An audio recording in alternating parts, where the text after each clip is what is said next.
Ho, ho, ho! Merry Christmas, everybody. Welcome back to this Christmas episode of Journey with PKD, where we will be discussing the great, big, serious question, is Santa Claus real? The answer to which I'll just tell you right now is yes. Yes, Santa Claus is real. And hopefully I will give you some new ways to think about this and hopefully bring you to some joy and wonder in this amazing season we find ourselves in. I love the fact that when it comes to how we interact with other people, when we're asked questions, we actually have this full array of ways to respond. We can give people a quick answer, tell people a lot about something. How was your day? We can go into great length. We can float atop of it. We can give an emotional response. We can just shrug it off. We can do whatever we want.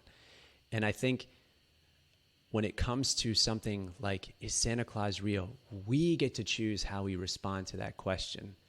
And I think it's really helpful to view it as, or this is how I view it, a litmus test for where your wonder and your childhood innocence is. Because this season is all about, in a lot of ways, finding light in the dark. That's what this season, when you're talking about the winter solstice and sunlight literally diminishing itself to its fewest amount of time in a day, reaching that solstice point, that peak of most dark, and then light coming out of it, light coming into the world, hence it being the birth of Jesus and bringing the light into the world. So in the darkest points, we can find that light. But it's up to us. And here's some great things that you can challenge yourself with this Christmas. When people ask you, is Santa Claus real? Simply say yes. I mean, how come we don't say, is Captain America real? Is Batman real? Is Superman real? They're just movies, right? Really?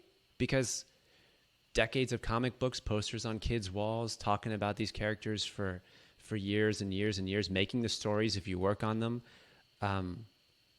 For them, it's very real. For the people who have been involved in these things, for the procreation throughout culture in all sorts of ways. And this is where I think it's an interesting way to view what you're being asked and what's going on. Because in Christmas, we have this amazing dichotomy of, again, light and joy and miracles and wonder. And then we have the bah humbug spirit and the curmudgeoniness that can come out of us and the Grinch, right? We actually recognize that all those things are true. Yet for some reason, we give more credence to being so rational and logical all the time that I don't think we realize that kind of lends itself to more of a diminished childhood spirit. We can describe that movies aren't real, right? From one dimension, we can say they're not real. They're projected images onto a screen, and yet we feel emotions, every emotion you can imagine, grieving, crying, laughter, joy. But we're almost in this hypnotic state because you could say it's not real. And I think that's up to the person and how they subjectively want to engage with their reality. Because from my perspective, if you can think it, imagine it, create it, talk about it, the seen and the unseen, it exists. It exists somewhere. It exists in, I like to say, other dimensions, other places in reality. We know this from, again, the limitations of our senses, but if you can connect with it in some way in the universe, if you can bring it to light, you are touching on something magical and wonderful. And it's our connection to those dimensional places that is the most important to cultivate, because it's up to us. We can be that light that's needed in the dark. Philosopher Krishnamurti would say, you need to be a light in a world that is utterly going dark. You need to be that light. Be that light. And I think it's in opposition or to the choice of being grinchy, being curmudgeon-y. Yet again, we don't say, is that real, right? We don't say, is the Grinch spirit real? Is the Bah Humbug spirit real? We just focus on, and I think this is because the dark forces want us to, is Santa Claus real? Because you probably know Grinches are real, Scrooges are real, Bah Humbugs are real. That I don't want any of that wonder in my life. Get it out, get it out. I want to be practical and deadlines and money, and this is what must be done because it doesn't matter. It's just a day like every other day. No, we get to actively fight against that. This is in Miracle on 34th Street. When Santa Claus himself is on trial, there's a great line where he says, faith is believing in things when common sense tells us not to. And that he said, when he's defending Kris Kringle on trial, Santa Claus is on trial. He said it's kindness and joy and love and all the other intangibles that are on trial as well. We can think of it as, trying to explain, well, it's just a real saint, St. Nicholas, and he did this or that, and it evolved over time with the myths of the reindeer, and this is how it evolved, and then Coca-Cola stepped in, and of course, we can go through those things, but I would say at the expense of what to yourself? What does that do for you? Does that help you? If it does, if it lends you to more understanding of how to be that light, then great. Share that with joy with others. But if it takes you to a place of complete logic and complete certainty of, this is how it is, and then I cut off my wonder when I was this old age, and then I think we run into real trouble. I never cut off that wonder with movies or Jedis or different things. I kept that going. And that is our choice. That is up to us. We don't know how many Christmases we get. And we get to look back over each one, each year, and kind of see as a litmus test, again, how far away am I from when I was a kid who embraced that wonder? Have I kept it going? And if I've fallen off, which can be the case, how can I get back to that? How can I recover that? Because what's life living without that? That's, again, another point echoed in Miracle on 34th Street. Then we just don't see things the same.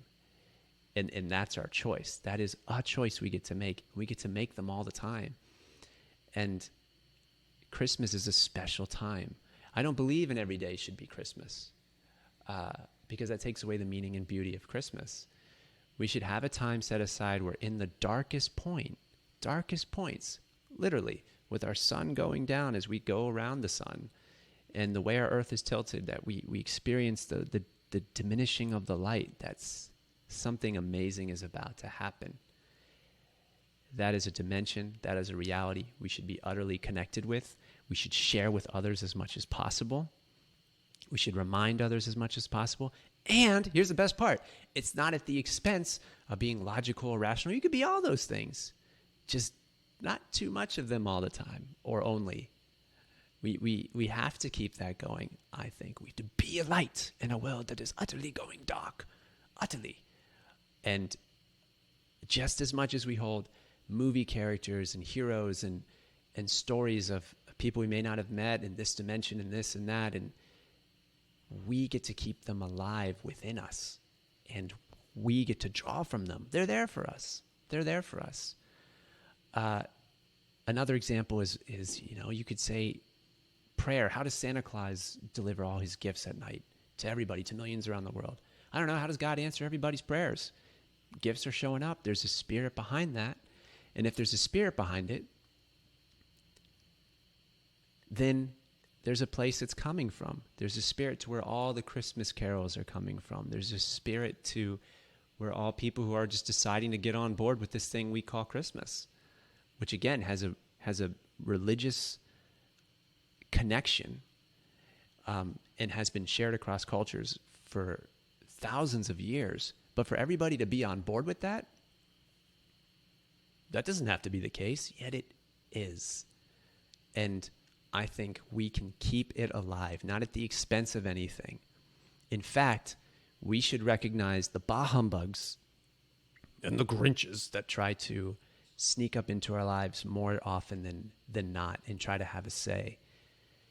And what a great time from a collective consciousness point of view where these kind of themes are playing out, where we get to reflect on that and be like, am I a little more Grinchy this year? How has life hardened me, weathered me to a point where I've lost that connection? And I'll close with this story because it's a great juxtaposition of these differing ideas. We have something called NORAD, which is the North American Aerospace Defense Command, a very serious endeavor from an intelligence and military standpoint. Monitors missiles and things of that sort, right? And in 1955, before it was NORAD, so it was what became NORAD. Very, very serious heightened time in the world.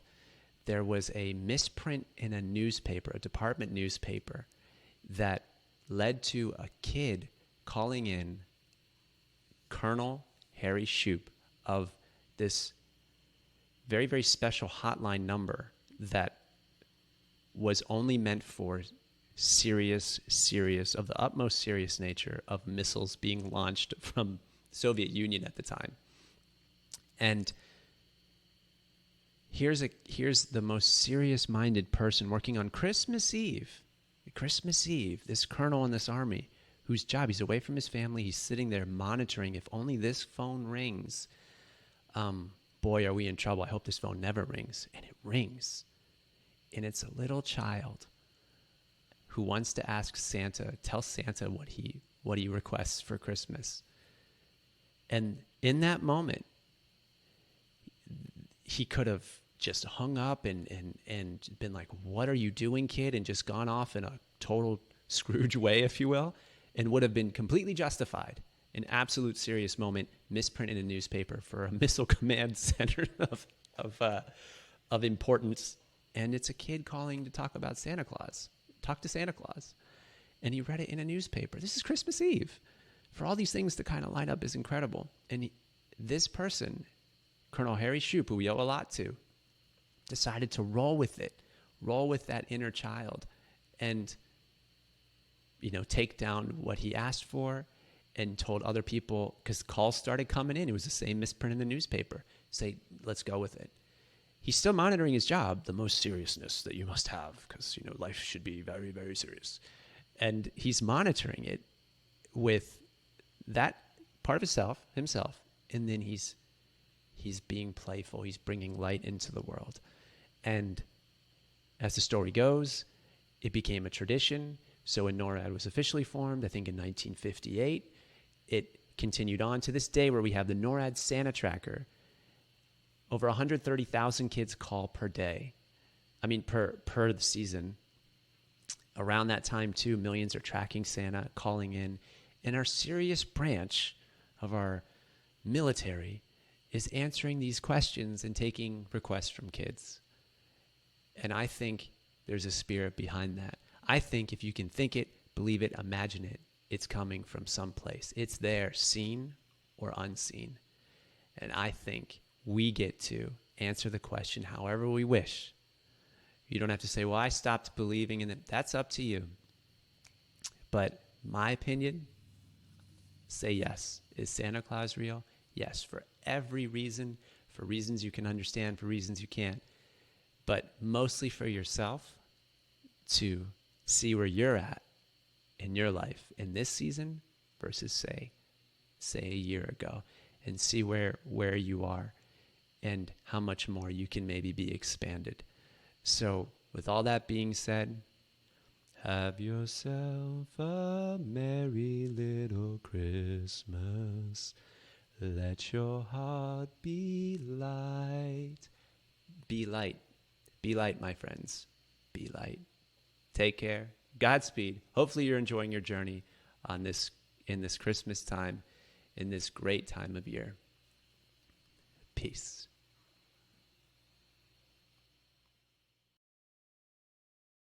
in town. I'm sure they will. Then I'll open my own office. And what kind of cases will you get? Oh, probably a lot of people like Chris that are being pushed around. That's the only fun in law anyway. And I promise you, if you believe in me and have faith in me, everything will... You don't have any faith in me, do you? It's not a question of faith, it's just common sense. Faith is believing in things when common sense tells you not to. Don't you see, it's not just Chris that's on trial, it's everything he stands for. It's kindness Fred. and joy and love and all the other intangibles. Oh, Fred, you're talking like a child. You're living in a realistic world, and those lovely intangibles of yours are attractive but not worth very much. You don't get ahead that way. That all depends on what you call getting ahead. Evidently, you and I have different definitions. These last few days, we talked about some wonderful plans. And then you go on an idealistic binge. You give up your job, you throw away all your security, and then you expect me to be happy about it. Yes, I guess I expected too much. Look, Doris, someday you're going to find out that your way of facing this realistic world just doesn't work. And when you do, don't overlook those lovely intangibles. You'll discover they're the only things that are worthwhile.